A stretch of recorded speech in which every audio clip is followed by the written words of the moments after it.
So last weekend, my dad decided he was finally going to beat Big Soda at their own game and make homemade cola. He came home from the store with a kit, about 6 pounds of sugar, and an enthusiasm that can only be described as dangerously misplaced. I should have known something was up when he called us all into the kitchen and announced, "Today, we make history." Or at least, bubbles. He made us all wear old t-shirts, which in hindsight should have been a hazmat suit.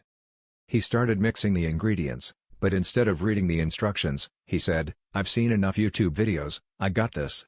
The recipe called for a quarter cup of yeast, but apparently Dad read it as a quarter bag. You know that moment in science class when you realize you've added way too much baking soda to the vinegar? Multiply that by about 100, and add a soundtrack of Dad whistling "Pop Goes the Weasel." Within minutes, the kitchen started to sound like 1,000 tiny fireworks going off inside a haunted soda factory.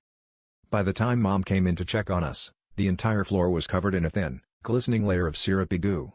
Our dog, Max, who is usually banned from the kitchen, took this as an open invitation to slide in and check out the commotion. He did one lap around the kitchen and ended up looking like a churro from a county fair. Every step he took made a sound somewhere between a wet flip-flop and a sneeze into a jar of honey.